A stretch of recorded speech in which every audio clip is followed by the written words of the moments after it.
శ్రీ బాబూజీ. అనన్య భక్తి. శ్రీ సాయిబాబా చిత్రపటాలు తప్ప శ్రీ బాబూజీ చుట్టూ ఎటువంటి మతపరమైన చిహ్నాలు గాని ఇతర దేవతామూర్తుల చిత్రాలు గాని కనిపించవు.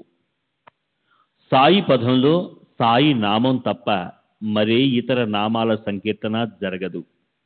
తాము ఎంచుకున్న ఆరాధ్య దైవం పట్ల మనస్సును అనన్య ప్రేమతో లగ్నం చేయాలి అని చెప్పేవారు శ్రీ బాబూజీ. సాయి భక్తుడు సాయి మీద, సాయి అనుగ్రహం మీద సంపూర్ణంగా ఆధారపడడం కన్నా మరే ఇతరమైన దానిపైన ఆధారపడాల్సిన అవసరం లేదు. బాబా అనుగ్రహం మీద, కేవలం బాబా అనుగ్రహం మీదనే ఆధారపడడం అనేది సాయి పద వైశిష్ట్యం.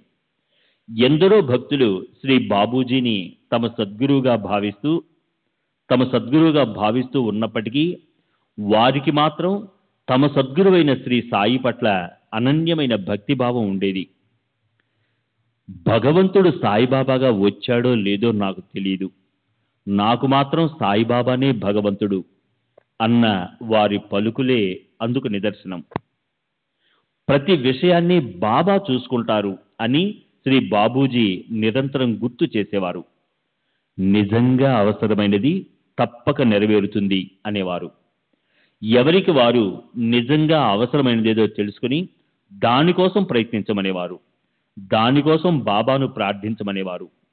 అప్పుడు మన జీవితాలకు ఒక దిశ, గమనం ఏర్పడి అర్థవంతంగా ఉంటాయని చెప్పేవారు. ఇంకా మన ఆధ్యాత్మిక ప్రాపంచిక లక్ష్యాలకు సారం మనలో అవ్యక్తంగా, అస్పష్టంగా ఉన్న సంపూర్ణత్వ భావనను వాస్తవం చేసుకోవాలన్న కోరికే. కాబట్టి ఇది ఆధ్యాత్మికం, ఇది ప్రాపంచికం అని విభజన రేఖలు గీయడం అర్ధరహితం. మనలోని రకరకాల కోరికలు, ఆశలు, ఆశయాలు, ఆకర్షణలు మనలోని అస్పష్ట సంపూర్ణత్వ భావనకు భిన్న వ్యక్తీకరణలే.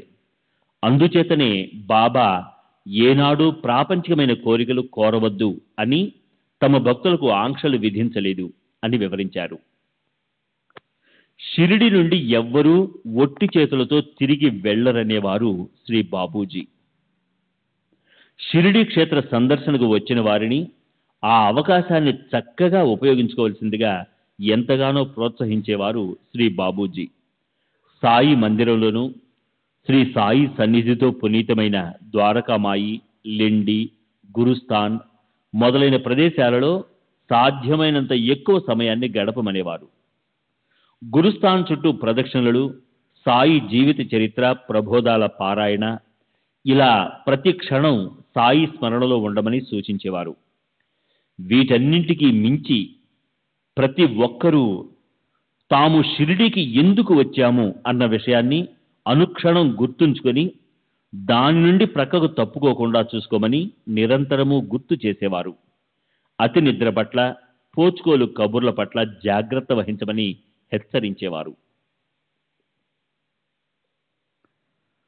సాయి పదంలో ఉండడం అంటే,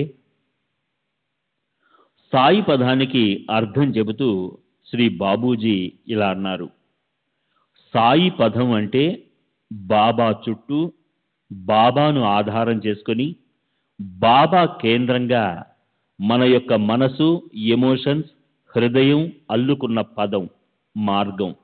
అది సాయి పదం అంటే.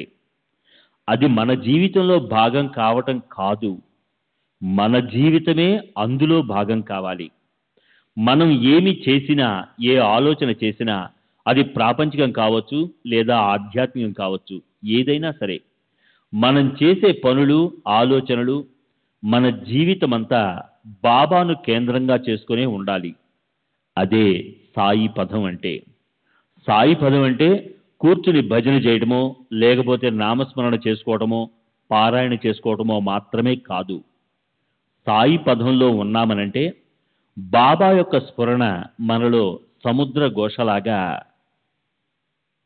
అంటే ఈ సంభాషణ సమయంలో నేపథ్యంలో వినిపిస్తున్న సముద్ర ఘోషను సూచిస్తూ ఆ సముద్ర ఘోషలాగా ఉండాలి.